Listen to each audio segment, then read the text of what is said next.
All right, so welcome back to another episode of Climber Dad. I'm going to be talking about this monster volume that I have, or that we have behind us.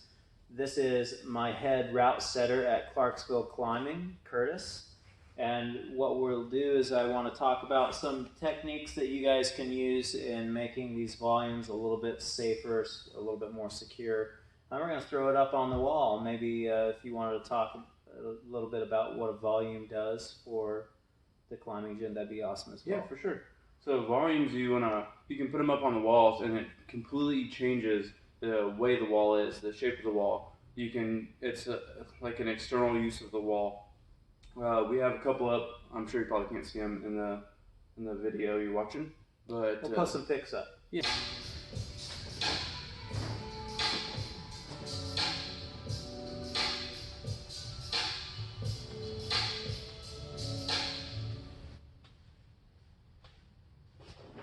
You can put climbing holds on them. You can use them for extra feet, just an extension of the wall, as you'd find like a crazy feature outdoors.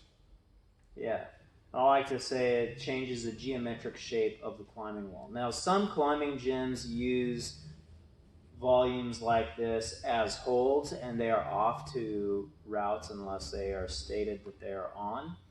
That's not how we do it. We see it as just an extension of the wall. And they need to be easily accessible to attach holds to. So this guy is a pretty big monster. It actually takes up an entire 4x8 sheet of plywood. I use 3/4 inch plywood on it.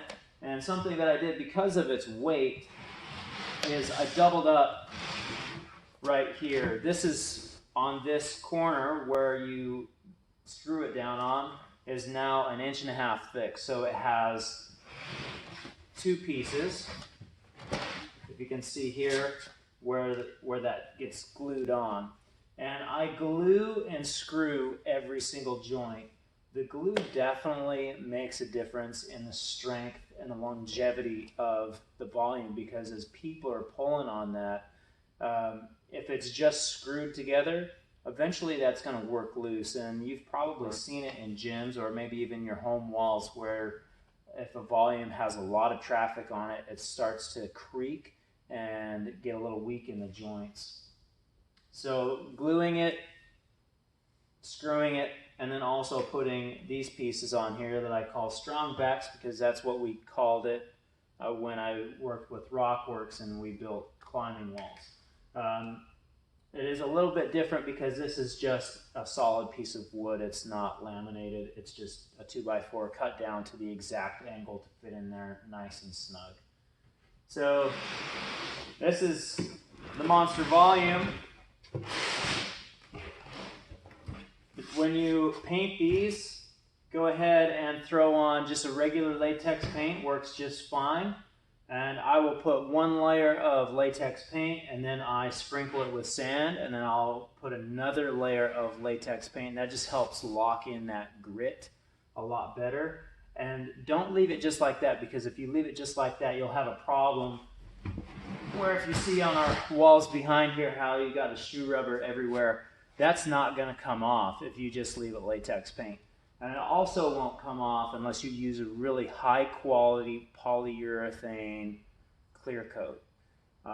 What we put on our climbing walls was a product that unfortunately I'd never used before. And don't do that. It was a bad idea. I'll regret it until we cover this up with something that works really good.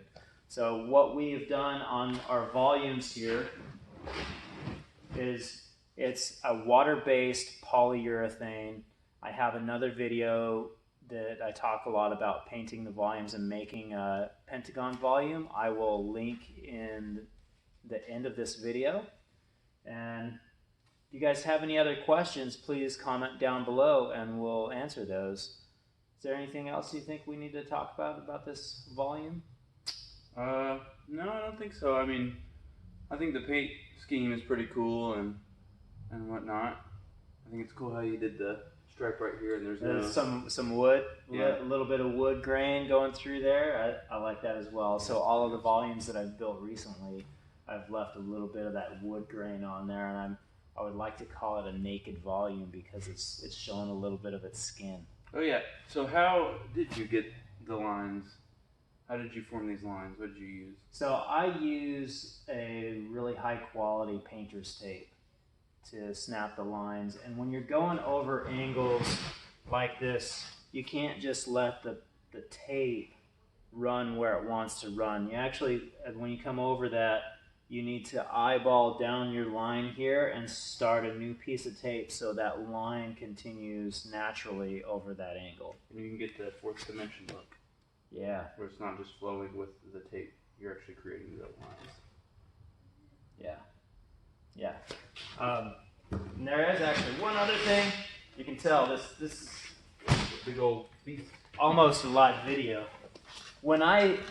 After I get this all done and I start drilling the holes for the screws to attach it to the wall, I drill it from the back. I'll take an 1/8 inch bit and I will come right on this edge. So that's the perfect spot for your screw to come through on the back side. So I drill from the back side first and go through at the angle that I want the screw to come through. And then I will come through on the front side and taper it in for the screw head to sit down in there. That's something else that you can do so you can make sure that you get that screw in the best spot possible so you're taking up the most meat. All right, I think that's it. Let's get this baby on the wall. Oh yeah, let's do it. All right.